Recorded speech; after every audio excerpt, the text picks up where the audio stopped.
at that. Look at the state of that. How and why the hell are we using expanding foam again on a windowsill this time? Keep watching and you'll find out, won't you? We have a lovely looking windowsill that is literally falling apart. Do we need to replace the whole window? Can we do something just about that one area? Well, stick around and you'll find out, won't you? Now look at the state of that.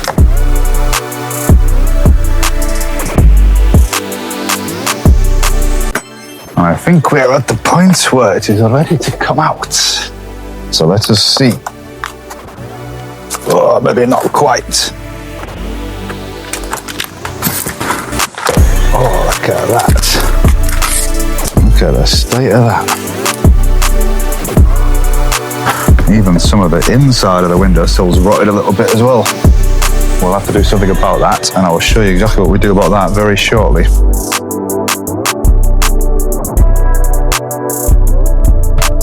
So, dear viewers, what do you think? Can this be sorted out? I think the answer to that might be yes. And stick around and I'll show you how. I have already cut this lovely piece of wood to the right size and shape to fit in this area. You didn't need to watch me do that because it was a bit boring. So now I will slide it in. But what you might notice is there's a bit of a cavity underneath and there's a cavity inside. And then let me put it in position and show you what else. So we put it in. Goes in quite nicely, in a nice position. But there's not really anything underneath it holding it in place. So you've guessed it, we're going to use our old friend Mr. Expanding Foam. Again. Say hello, Mr. Expanding Foam. Hello, Mr. Expanding Foam. You may remember me a little while ago saying there's something we can do about the rot that's on the inside windowsill. You don't really want to leave it like that and then just go over the top of it. So I've removed all the loose stuff already. And then we use this stuff, Wet Rot Wood Hardener by Sill. And this is the lid. It comes with a handy little pot that you actually put the product into. I'm going to put it there so I don't get it actually on the white. And you literally just liberally coat over the rotted areas with it, and that eventually sets and it hardens it all up and prevents any further rot. Very good product.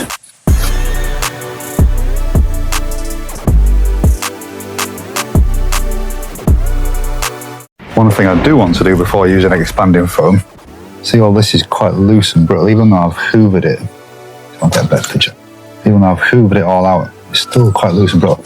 So I'm going to put some stabilising primer in there and hoover it out again and make all this rubble quite sturdy.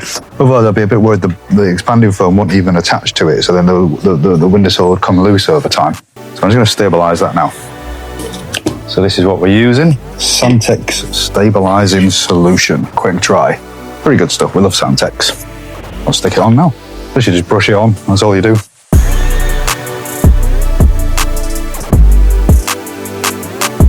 The fun bit coming up next, the actual use of the expanding foam. Alright then, the stabiliser is now dry, so it is time for Mr. Expanding Foam. Let's see how much of a mess this makes, shall we?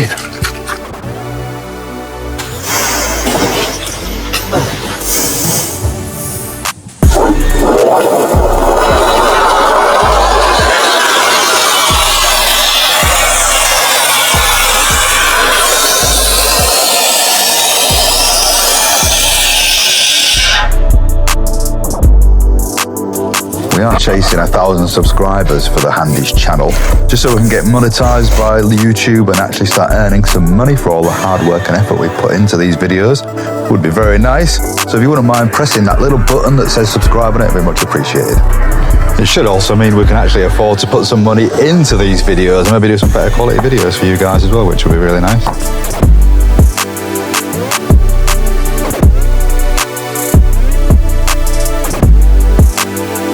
Right then, so it is now partially set. not fully set, but about half, more than halfway. So get your glove on and see if we can work with this expanding foam. Pull off the big bits of excess, like that. So this is why you need a glove, because it's a bit sticky.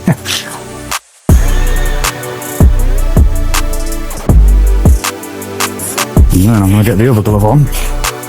They send you two, they send you a pair. And then get this, what's remaining, squished into position to fill up all the holes.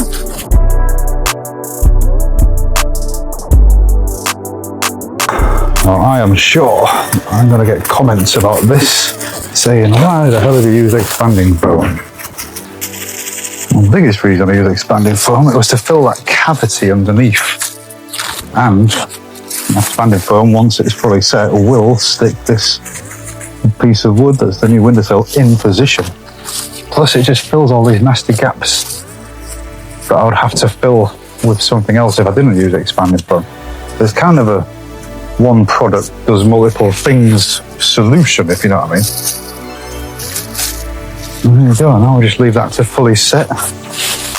If you love expanding foam tricks, wait until you see the expanding foam hack we did with this skirting board. That video is getting loads of views. I'll link it at the end of this video and in the description for you. For those of you that don't know what Caulk is, it's a flexible filler that's designed to go on the joint where two surfaces meet. It's a water-based product, so really easy to work with, and you can paint over it and you never even know the caulk was there. So a real decorator's favourite. Slight overkill in terms of the size of the bowl of water, but it'll do the job. Always got to wet your caulk when you do it. Gives you a much nicer finish. Bit of excess. Man who told me how to caulk said if you've got any caulk left on your finger, then you've used too much. I always stick by that and try and use as little as possible. We are not far from the end now, so it won't be long before you get to see the final finished product all painted and looking beautiful. So stick around to the end and you can see how it all turned out. And we have a bit of a mixed up filler. I'm just going to liberally put it on. Just slap it in place.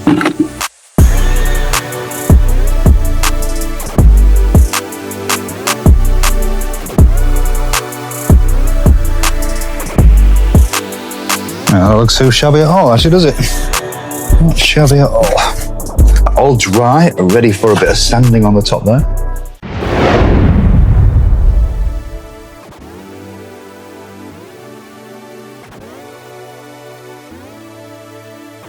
So that is the first bit of sanding done, and we are now left with little holes in the filler like that. Bit of imperfections. Nice little hole there. So what do we do about all this, I hear you ask? Well, I will show you right now. So this is the answer to all your problems. High Performance Wood Filler by Sill. This is a two-part wood filler, which means it has the main type of filler inside and it has an activator. So it'll never go hard unless you mix the activator with it. So we very, very carefully mix the activator in with the two-part, with the actual filler itself. So be really careful, make sure you mix it properly, otherwise it'll kind of set in some places but not in others, or it'll just take forever to set. And then we put it in position over the holes and the imperfections, as you can see.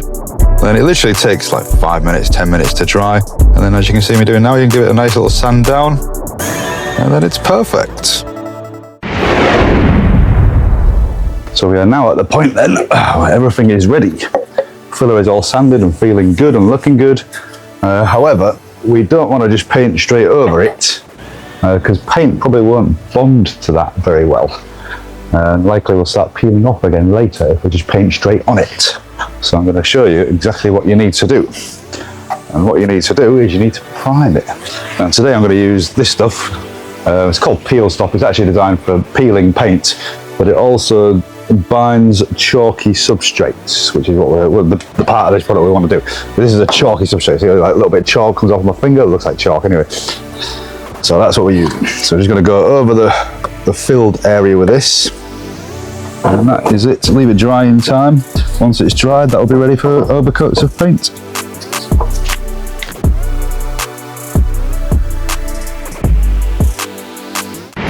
So once this peel stop dries, what is the next step, I hear you ask? Well, the next step is going to be painting, and I'll show you exactly how to do that and do it in a way where it's going to last as well. So I'll show you that shortly.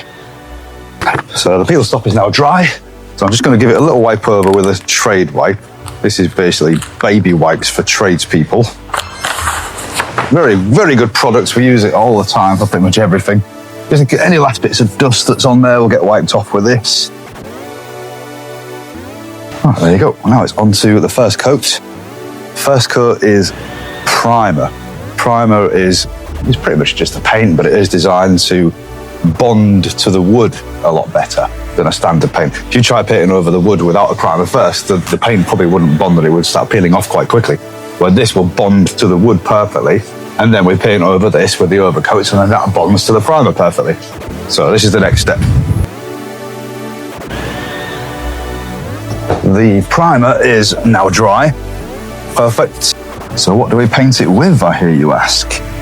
Well, today we're painting it with Dulux Weather Shield Quick Dry Satin. This is for the wood, and we use a different product for that's actually masonry.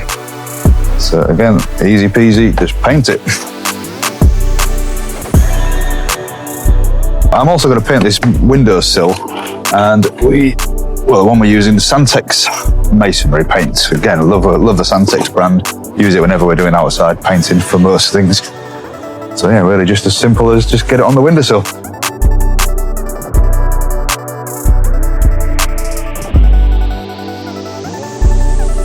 On to the final coat of paint, and then we are done.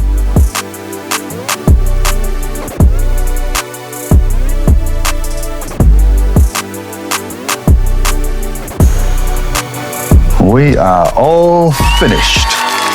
Totally done. Final coat of paint just gone on, as you saw. Now it's just drying, but once it's dry, that'll be beautiful. Oh, it looks beautiful. Looks flawless. You can't even tell it was even done. You can't tell there was a rotten old piece of wood there, can you? But anyway, hopefully the client will be happy when he gets home later and sees it. I'm sure he will.